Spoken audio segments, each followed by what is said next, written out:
The morning sun was just starting to peek through the clouds as 12-year-old Zara walked through the busy Atlanta airport. Her purple backpack bounced against her shoulders with each step, stuffed full of books and snacks her mom had packed the night before.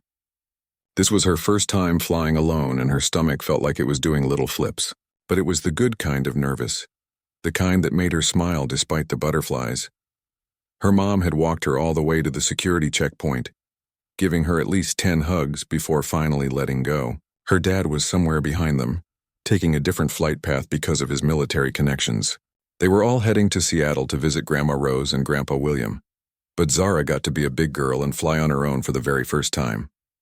Gate B-17 was packed with people. Some were buried in their phones, others chasing after small children, and a few were already napping in the uncomfortable airport chairs. Zara found a seat near the window and pulled out her favorite book about ocean animals. She'd read it 3 times already, but something about dolphins and whales always made her happy. When they finally called her boarding group, Zara felt her heart beat a little faster. She handed her ticket to the flight attendant, who gave her a warm smile and said, "Flying solo today? You're very brave." That made Zara stand a little taller as she walked down the narrow hallway leading to the plane. The airplane was bigger than she'd imagined. Row after row of blue seats stretched toward the back, and the overhead bins were already filling up with bags and jackets. Zara checked her boarding pass 3 times to make sure she found the right seat. Row 12, seat A, the window seat. Perfect. She tucked her backpack under the seat in front of her and settled in, pressing her face against the small oval window. The airport workers below were loading suitcases, and she tried to spot her purple one with the rainbow tag. Everything felt like an adventure. About 10 minutes passed. People kept flowing down the aisle, finding their spots, shoving bags into the overhead compartments. Zara watched them all with curiosity, wondering where everyone was going and what their stories were. That's when she noticed the woman. She was rushing down the aisle, pulling a large rolling suitcase behind her and clutching a designer purse against her chest. Her blonde hair was pulled back tight and her face looked pinched like she'd just tasted something sour. She wore a crisp white blouse and dark pants, the kind of outfit Zara's mom called trying too hard. The woman stopped right at row 12 and looked at her ticket, then at the seat numbers, then at Zara. Her expression changed in a way that made Zara's stomach flip again, but not in the good way this time. "You're in 12A?" the woman asked, her voice sharp. "Yes, ma'am," Zara replied politely, just like her parents had taught her. The woman's lips pressed into a thin line. She looked up at the overhead bin, then back at Zara, then at the empty middle seat between them. For a moment, Zara thought maybe the woman was going to ask to switch seats or something. Instead, she let out a long, dramatic sigh that seemed to fill the entire row. "Of course," the woman muttered, hoisting her bag up with more force than necessary. "Just my luck." Zara wasn't sure what that meant, but something about the way the woman said it made her feel small. She scooted closer to the window, trying to make herself take up less space. Maybe the woman just had a bad day, she thought. Her mom always said everyone's fighting battles you can't see. The woman finally sat down in the middle seat, but not before making a big show of inspecting it first. She pulled out a small package of antibacterial wipes from her purse and started scrubbing the armrests, the tray table, even the seatbelt buckle. Zara watched from the corner of her eye, confused. The plane looked pretty clean to her. "Can never be too careful these days," the woman said loudly to no one in particular. "You never know what kind of germs people bring on these planes." A man across the aisle glanced over with raised eyebrows but didn't say anything. Zara felt her cheeks get warm. She opened her book and tried to focus on the chapter about humpback whales, but the words were blurry now. The woman arranged her things with exaggerated movements, bumping Zara's arm twice in the process. She didn't say "excuse me" either time.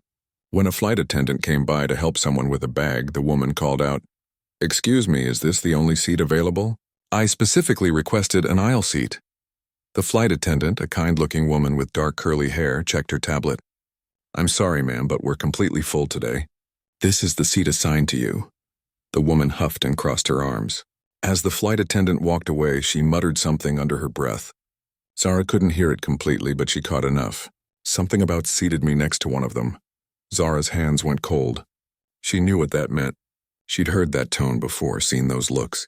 Her parents had talked to her about people like this, prepared her. But it still felt like a punch to the stomach every single time. She thought about the conversation she'd had with her dad just last week. They'd been watching the news together, and a story came on about protests and equality.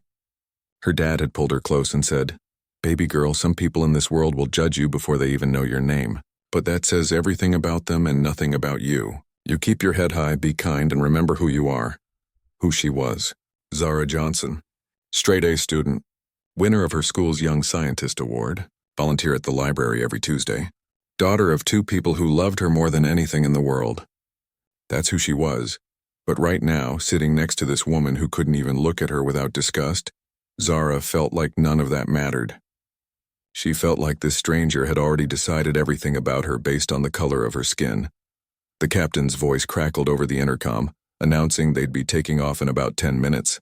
Flight attendants walked up and down the aisle, checking seatbelts and closing overhead bins.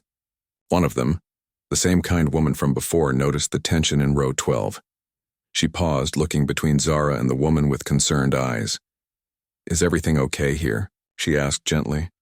"Fine," the woman said quickly, her voice dripping with fake sweetness. "Just fine."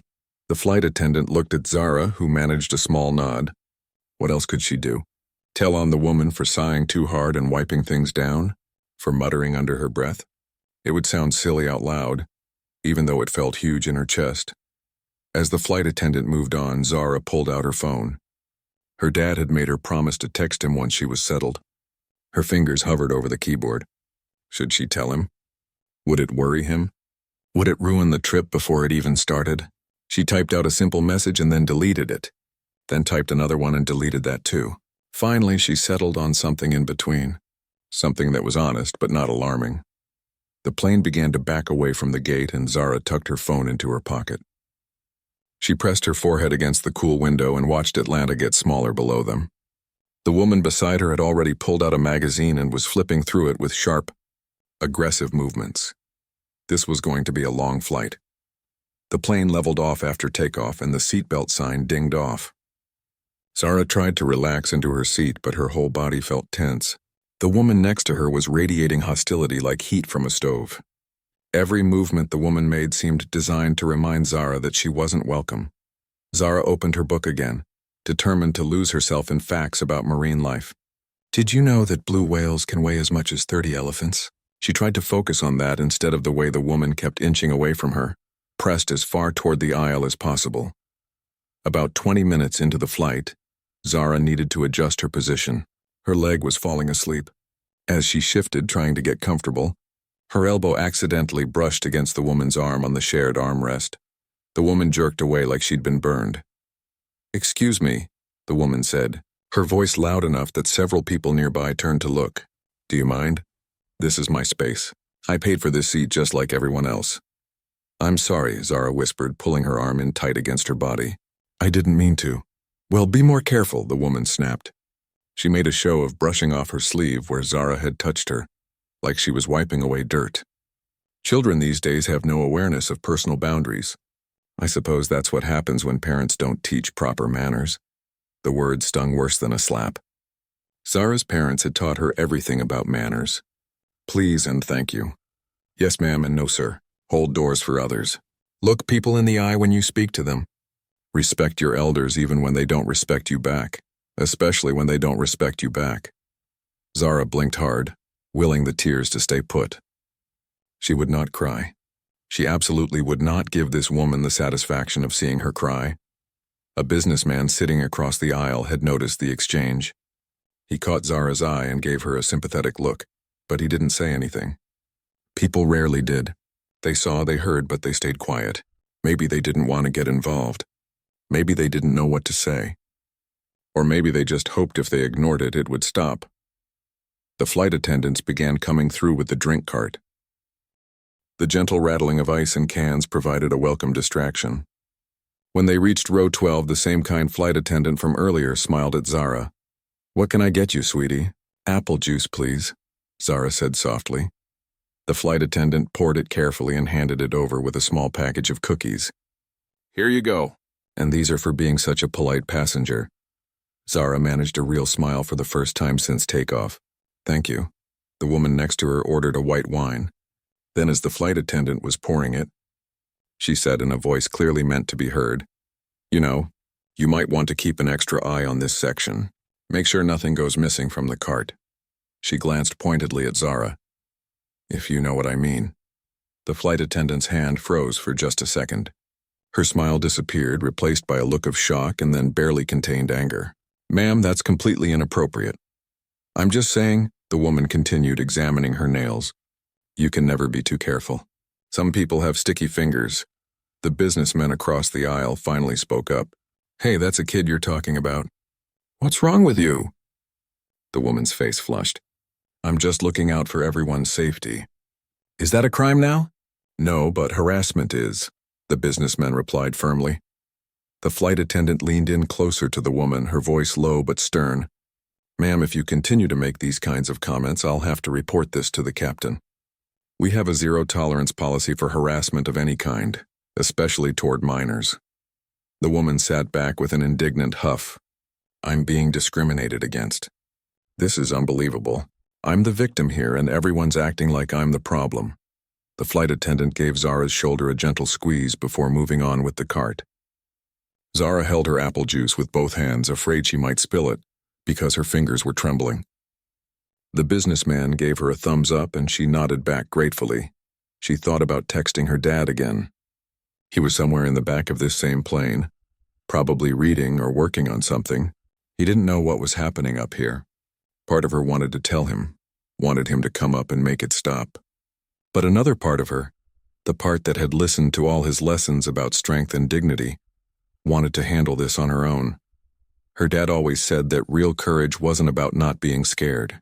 It was about being scared and doing the right thing anyway. What was the right thing here? She didn't know anymore. The woman beside her seemed to take the flight attendant's warning as a challenge rather than a deterrent.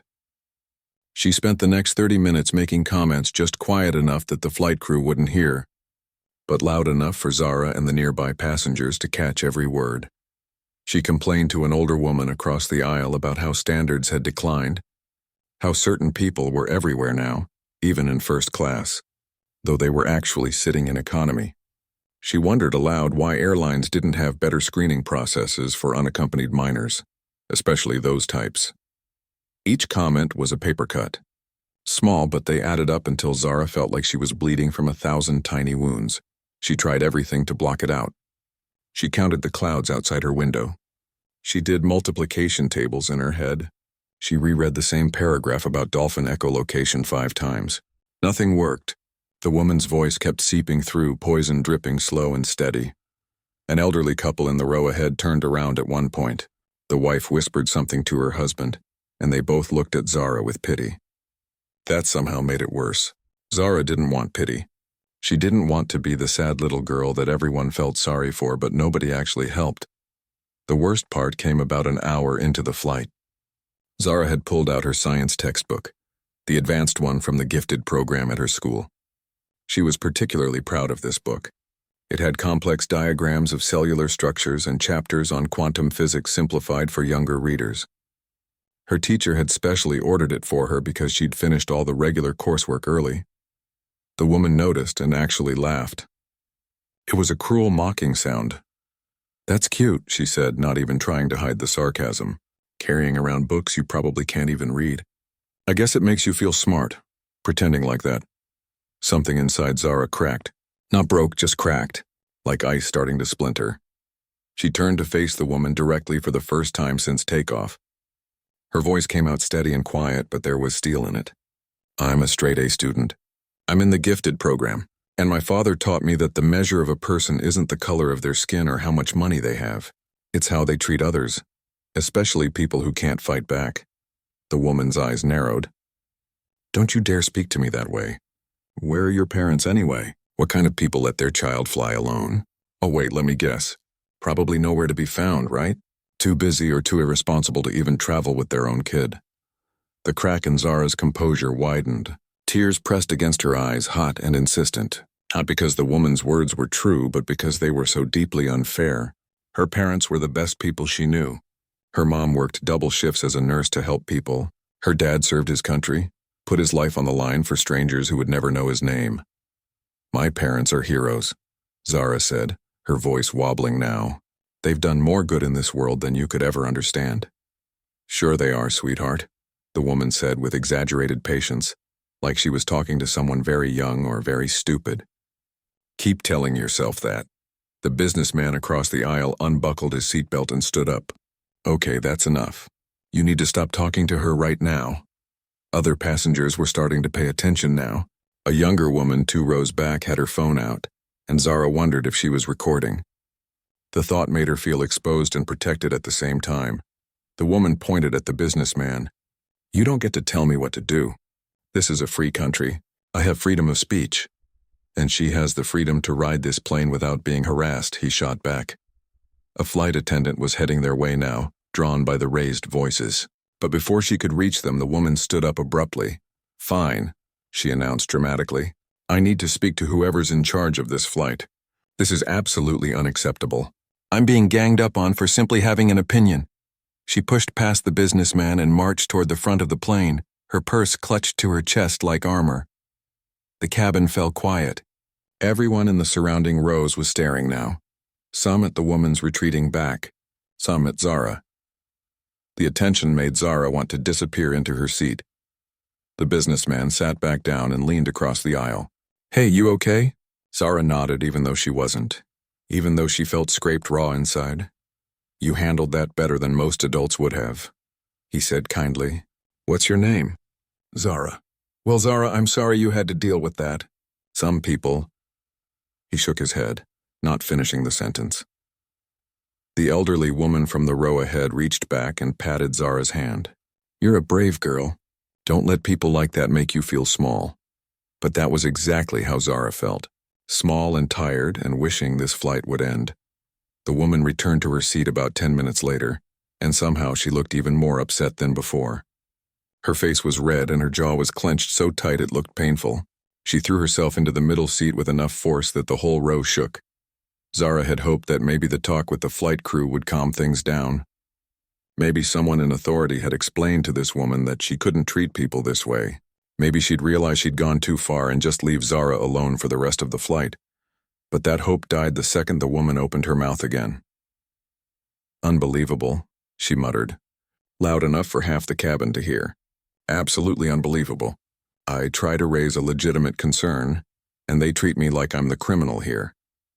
The businessman across the aisle didn't even look up from his laptop. Maybe because you're acting like one. The woman's head snapped toward him. Excuse me? How dare you? I am a paying customer. I have rights. So does that little girl, he replied, still typing. Actually, she has more rights than you right now, considering she's a minor and you're harassing her. The woman let out a sound that was half laugh, half scoff. Harassing? I'm harassing her? That's rich. I'm the one being discriminated against here. I'm being persecuted for simply existing as a concerned citizen. A woman in the row behind them finally spoke up. Lady, we've all been sitting here listening to you for over an hour. You're not being persecuted. You're being called out for being nasty to a child. More passengers were joining in now, their voices creating a low rumble of agreement. Someone said, yeah, leave her alone already. Another person added, this is embarrassing to watch, but instead of backing down, the woman seemed to feed off the attention. She stood up again, turning to address the entire section like she was giving a speech. You all want to act like I'm the bad guy? Fine, but let me ask you something. Do any of you actually know this child? Do you know where she comes from? What kind of home she's from? She pointed at Zara without even looking at her. Kids like this, flying alone, no supervision. It's not normal. Where are the parents? Why isn't anyone asking that question? Zara felt like she was shrinking into her seat. Every eye in the surrounding rows was on her now. Some looked sympathetic, others looked angry. But she was the center of attention in the worst possible way. She wanted to disappear. She wanted to melt into the airplane seat and cease to exist. I'm just saying what everyone's thinking, the woman continued, warming to her subject. We all see it. We all know what's going on in this country. Standards are dropping. Discipline is disappearing. And certain communities just don't value education and responsibility the way others do. That's not racist, that's just facts. The words hit Zara like physical blows. Certain communities. Everyone's thinking. We all know. Each phrase was designed to make Zara feel like she didn't belong, like she was the problem, like her very existence on this plane was somehow offensive. The elderly woman from the row ahead turned around completely in her seat. Now you listen here. I've been alive for 73 years and I've heard this kind of talk my whole life. It was wrong then and it's wrong now. You should be ashamed of yourself. I have nothing to be ashamed of, the woman shot back. I'm exercising my freedom of speech. Freedom of speech doesn't mean freedom from consequences, the businessman said, closing his laptop with a decisive click. And the consequence here is that everyone on this plane now knows exactly what kind of person you are. A younger man with headphones around his neck pulled out his phone. Yeah, and so will everyone else. This is definitely going online. The woman's confidence flickered for just a second. You can't record me without my permission. Actually, in a public space I can, he replied, holding up his phone. And a plane counts as public. Smile for the camera. Several other passengers pulled out their phones too. The woman looked around, suddenly realizing she'd lost control of the situation. But instead of backing down, she doubled down. Go ahead and record. Record it all. Then everyone can see how I'm being attacked by a mob for simply having concerns. You're all going to make me famous for being the victim here. A flight attendant appeared, this time with a more senior crew member. The older attendant, a woman with short gray hair and a name tag that read, Chief Flight Attendant, spoke with the kind of authority that made everyone go quiet. Ma'am, I need you to return to your seat immediately and remain quiet for the duration of this flight. You've been warned multiple times about your behavior. If you cannot comply, we will be contacting law enforcement to meet us when we land. The woman's mouth fell open. Law enforcement for what? For speaking my mind? For harassment, disturbing the peace and creating a hostile environment for other passengers, particularly a minor child, the chief flight attendant said calmly. Your behavior has been documented by multiple crew members and passengers. You have two choices. Sit down, be quiet, and we'll deal with this on the ground, or continue this behavior and face immediate consequences. For the first time, the woman seemed to realize she'd gone too far. She looked around at all the faces staring at her with varying degrees of disgust and anger. Even the people who'd been silent earlier were clearly on Zara's side now. She sat down slowly, her face still red but her mouth finally closed. The chief flight attendant knelt down next to Zara's seat, her voice soft and kind. Sweetheart, are you okay? Would you like to move to a different seat? We have a few open spots. Zara wanted to say yes so badly. She wanted to run away from this woman and this row and pretend none of this had happened. But something stopped her. Maybe it was pride. Maybe it was stubbornness. Or maybe it was the memory of her dad's voice saying, Don't ever let them make you feel like you're the one who needs to leave. I'm okay here, Zara said quietly. This is my seat. The chief flight attendant smiled with what looked like respect. You're a strong kid. But if you change your mind, you just press that call button, okay? Zara nodded, not trusting herself to speak anymore. The tears were so close now, pressing against her eyes like they were trying to break free. But she wouldn't let them fall, not here. Not in front of this woman. As the flight attendants walked away, the cabin slowly returned to normal.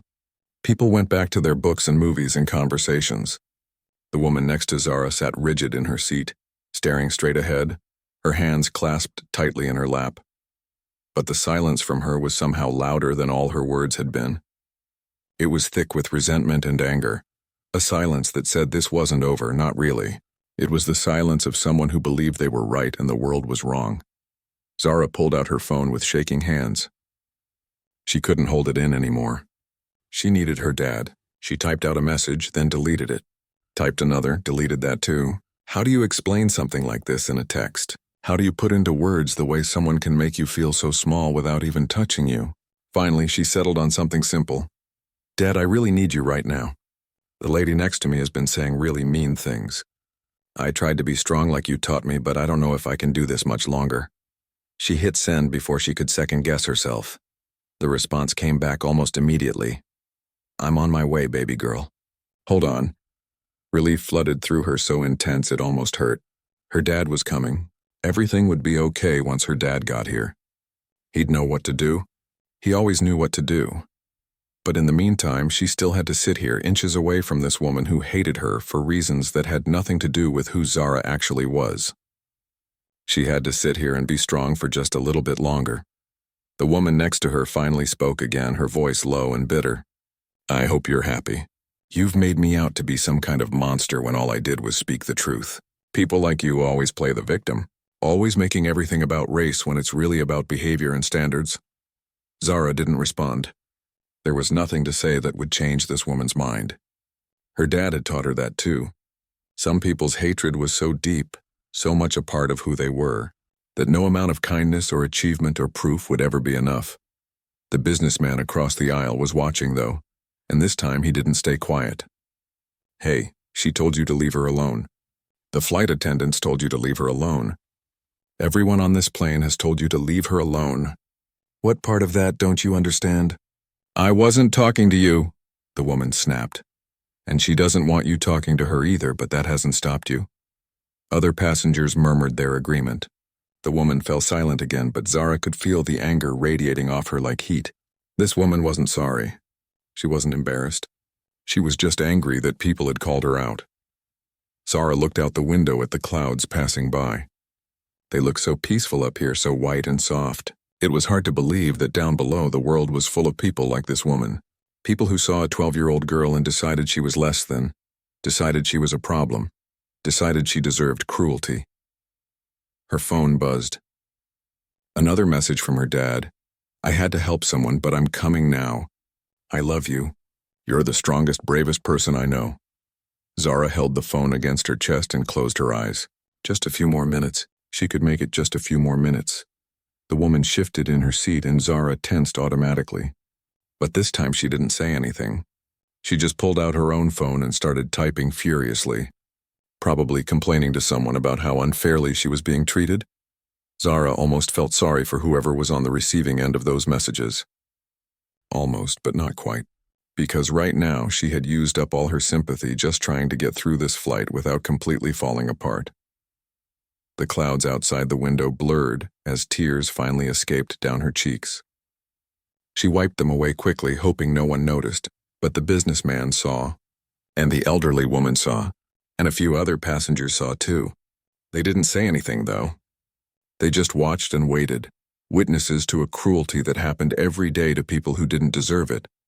And somewhere in the back of the plane, Zara's father was making his way forward, not knowing yet what he was about to walk into, but knowing his daughter needed him. That was enough for now. That had to be enough. Zara was staring out the window, trying to focus on anything other than the woman beside her, when she heard footsteps coming down the aisle. Heavy, purposeful footsteps that seemed to command attention even before she saw who they belonged to. Several passengers looked up. Then a few more. Then suddenly it felt like everyone in the surrounding rows had turned their heads toward the back of the plane. That's when Zara saw him. Her dad was moving through the cabin with the kind of presence that made people instinctively sit up straighter. He was tall, well over 6 feet, with broad shoulders that seemed to fill the narrow aisle. But it wasn't his size that made people stare. It was the uniform. He was wearing his full army dress blues, the formal uniform he only wore for special ceremonies and important occasions. The dark blue jacket was perfectly pressed with gold buttons running down the front that caught the overhead lights. But what really drew the eye were the ribbons and medals on his chest, rows and rows of them, colorful ribbons arranged in precise lines, each one representing a different achievement, a different mission, a different sacrifice. Among them, the distinctive purple and white of the Purple Heart stood out, the medal given to soldiers wounded in combat. Next to it, the Bronze Star with its red, white, and blue ribbon, Combat Infantry Badge, Overseas Service Ribbons, Deployment Medals. Each one told a story of service and sacrifice. On his shoulders, the insignia of a colonel gleamed in silver. 20 years of service, 20 years of leadership, displayed in the decorations that covered the left side of his chest. People weren't just looking anymore. They were staring. A little boy in one of the rows pointed and whispered "soldier" to his mother. An older veteran a few rows back slowly stood up, his hand moving toward his heart in respect. Zara's dad walked with purpose, his face calm but his jaw set in that way she recognized. He was upset, really upset, but he had it under control, channeled into that military discipline he'd spent 2 decades perfecting. The woman next to Zara was looking down at her phone and hadn't noticed yet. She was still typing away, probably still complaining to someone about how victimized she felt. The businessman across the aisle had noticed, though. His eyes went wide and Zara saw him mouth a silent "oh no" As he looked at the woman, then at the approaching officer, then back at the woman, he knew. Somehow he'd figured it out. Zara's dad reached their row and stopped. He stood there in the aisle, his presence filling the space, and when he spoke, his voice was deep and carried the kind of authority that came from commanding troops in combat zones. "Excuse me, ma'am." The woman looked up from her phone, annoyed at being interrupted. Then she saw him. Her eyes traveled up from his polished shoes to the uniform to the medals to his face. The color drained from her cheeks so fast it was like watching someone pull a plug. "That's my daughter you've been speaking to for the past 2 hours," he said quietly. The cabin had gone completely silent. Every conversation stopped. Every movie was paused. Even the hum of the engines seemed to fade into the background. Everyone within earshot was listening. The woman's mouth opened, but no sound came out. She looked like a fish gasping for air, her eyes darting between Zara and her father like she was trying to solve an impossible puzzle. She started, then stopped. I wasn't, you weren't what?" Zara's father asked, his voice still calm but with an edge of steel underneath. "You weren't calling her one of them? You weren't suggesting she was going to steal from the beverage cart? You weren't questioning her intelligence, her upbringing, her right to be on this plane?" Each question landed like a hammer blow. The woman flinched with everyone. "Multiple passengers and crew members have informed me of your behavior," he continued. "So please don't insult both of us by pretending you don't know what I'm talking about." The businessman across the aisle spoke up. "She's been harassing your daughter since before takeoff. It's been non-stop. I saw it too," the elderly woman added from the front row. "That poor child handled it with more grace than I would have."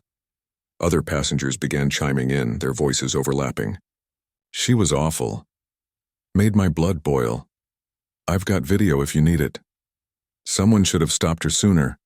The woman tried to defend herself, her voice coming out high and shaky. "I didn't mean anything by it. I was just making observations. People are too sensitive these days. I never said anything specifically racist." Zara's father let out a long, slow breath. "You targeted my 12-year-old daughter with 2 hours of racial harassment because of the color of her skin. You made assumptions about her character, her family, and her worth as a human being without knowing a single thing about her. And now you want to claim you weren't being racist?" He paused, and in that pause you could have heard a pin drop. "Let me tell you what you don't know about this child," he said, his voice quieter now but somehow even more powerful. "This is Zara. She's a straight A student on the honor roll every semester since 3rd grade. She's in the gifted and talented program at her school. She volunteers at the VA hospital every weekend, reading to wounded veterans who can't read themselves anymore." The woman's face was getting redder with each word, but she couldn't look away. "She won her school's citizenship award last month," he continued. "She's raised over $1,000 for homeless shelters by organizing bake sales in her neighborhood. She wants to be a pediatrician someday so she can help sick kids. And she did all of that while dealing with people like you who judge her before they even know her name." Zara felt tears streaming down her face, but they were different tears now, not tears of humiliation or pain, but something else, something that felt like relief and pride mixed together. "And you want to know about her family?" her father asked. "About her upbringing? Her mother is a registered nurse who works in the intensive care unit, saving lives during 12-hour shifts. Her grandfather served in Vietnam.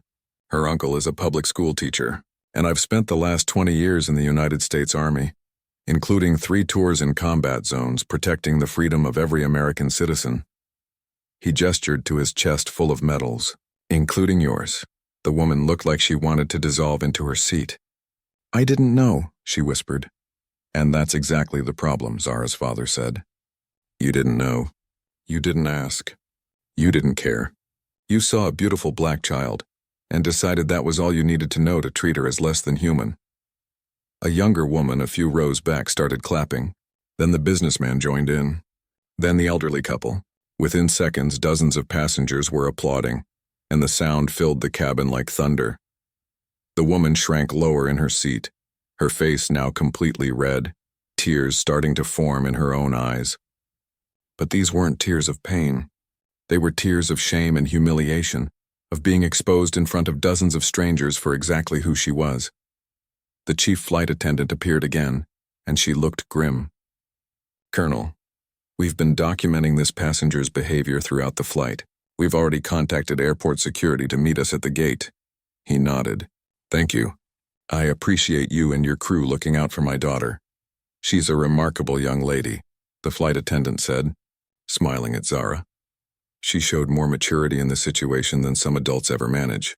The woman finally found her voice again. This is ridiculous. You can't do this to me. I have rights. I'll sue the airline. I'll sue all of you. You can try, the chief flight attendant said calmly. But we have multiple witnesses, video evidence, and documented complaints from crew members. Your behavior violated our passenger conduct policy, and you were warned multiple times. The consequences are entirely your own doing. Zara's father looked at the woman one more time. I've spent my career fighting for this country and the principles it's supposed to stand for. Equality, justice. The idea that we judge people by their character, not their skin color. And then people like you make me wonder what I've been fighting for. He let that sink in for a moment before continuing. But then I look at my daughter and I remember. I'm fighting for her generation, for a future where maybe, just maybe, she won't have to deal with this kind of hatred anymore. The woman opened her mouth like she wanted to say something, but nothing came out. What could she say? What words could possibly undo the last 2 hours? Zara's father reached down and gently touched his daughter's shoulder. Baby girl, there's an empty seat in the back near me. Why don't you come sit there for the rest of the flight? Zara nodded, not trusting her voice. She gathered her backpack and her book, her hand still shaking slightly. As she stood up, her father pulled her into a hug, and she buried her face in his uniform, breathing in the familiar smell of his cologne mixed with the crisp scent of the pressed fabric. I'm so proud of you, he whispered into her hair. You were so strong, stronger than you should have had to be. As they walked toward the back of the plane together, passenger after passenger reached out. Some patted Zara's shoulder. Others thanked her father for his service. The veteran who'd stood up earlier shook his hand with tears in his eyes.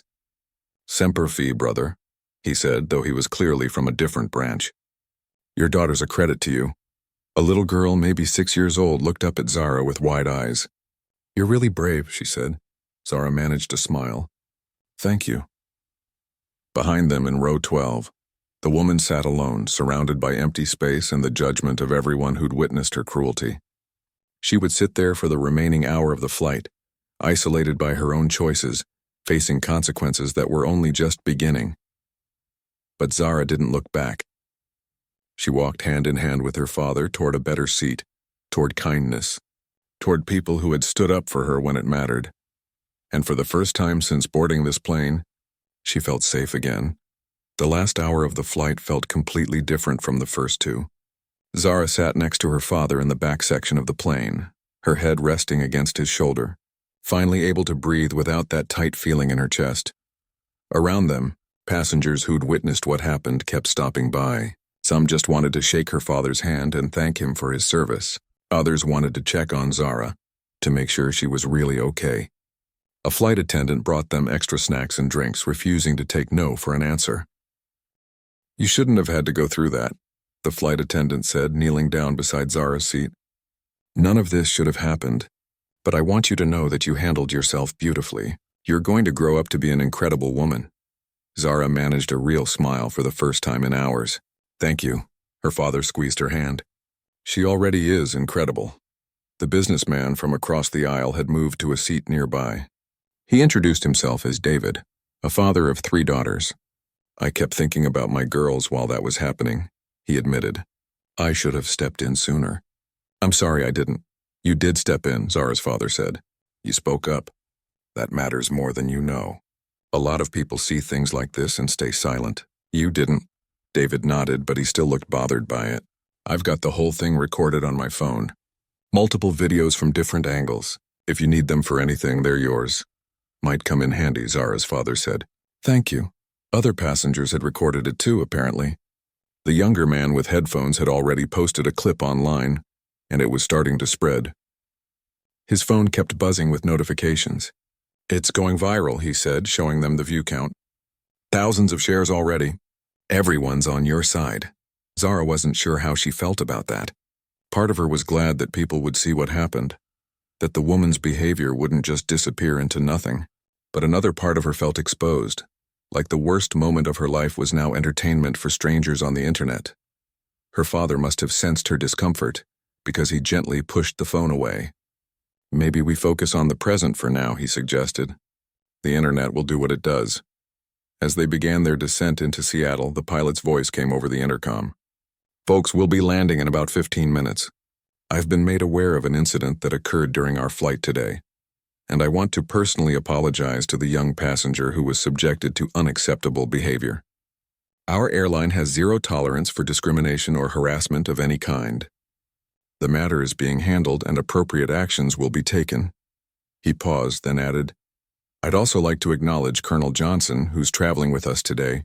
Sir, thank you for your service to our country, and to his daughter. Thank you for handling a difficult situation with remarkable grace and maturity.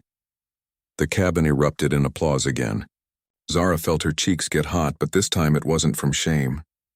It was from the overwhelming feeling of being seen, really seen by so many people who cared. Her father leaned down and whispered in her ear, You know what takes real courage? Not fighting back with anger or cruelty. Keeping your dignity when someone's trying to take it away. That's what you did today, and I couldn't be prouder. I wanted to yell at her, Zara admitted quietly. I wanted to say so many mean things back. But you didn't. Because you're better than that. Because you know that responding to hate with more hate doesn't solve anything. He kissed the top of her head. That's wisdom way beyond your years, baby girl. The plane touched down smoothly, and as they taxied to the gate, Zara could see flashing lights outside. Security vehicles and what looked like police cars were waiting near their arrival gate. The chief flight attendant made an announcement. Ladies and gentlemen, please remain seated after we reach the gate. We have a situation that needs to be resolved before general deplaning. This should only take a few minutes. We appreciate your patience and cooperation. Everyone knew what that meant. They were there for the woman. When the plane finally stopped and the seatbelt sign dinged off, no one moved. All eyes were turned toward the front, where 2 airport security officers and a police officer boarded the plane. They walked straight to row 12. Zara couldn't see what was happening from where she sat, but she could hear pieces of the conversation. The woman's voice getting higher and more desperate. This is outrageous. I didn't do anything wrong. Those people are lying. This is discrimination against me.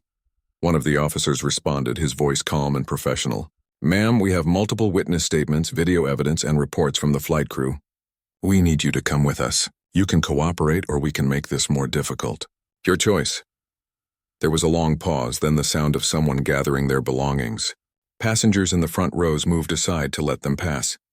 The woman walked down the aisle, flanked by security officers, her face red and streaked with tears. She kept her eyes down, refusing to look at anyone.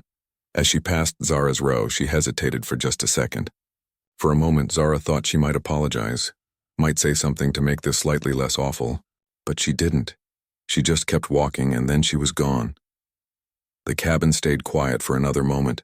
Then someone started clapping. Then another person. Then the whole plane erupted in applause again, but this time it felt different. It felt like justice, like accountability, like maybe, just maybe, actions really did have consequences. The chief flight attendant made another announcement. Thank you for your patience, everyone. You're now free to deplane. And again, we apologize for what happened today.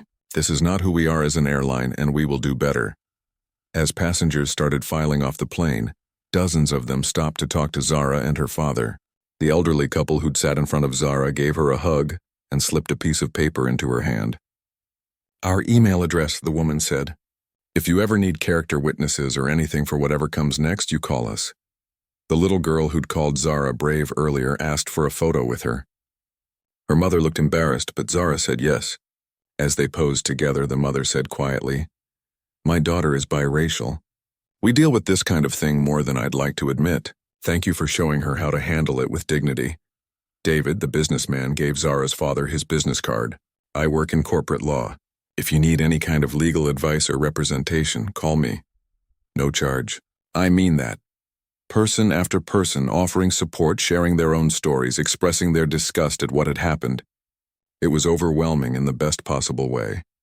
When they finally stepped off the plane, Zara's grandparents were waiting at the gate. Grandma Rose took one look at Zara's face and knew something was wrong. Baby, what happened? As her father explained, Grandma Rose pulled Zara into a tight hug. Oh, sweetheart. I'm so sorry. But you're here now. You're safe, and we're going to make sure the rest of this trip is nothing but good memories. Grandpa William stood tall and proud, looking at his son in uniform and his granddaughter with fierce love. That's my family, he said to no one in particular. That's my blood. Strong and dignified, every single one of them. They collected their luggage and headed toward the exit, but before they left the airport, a news reporter approached them.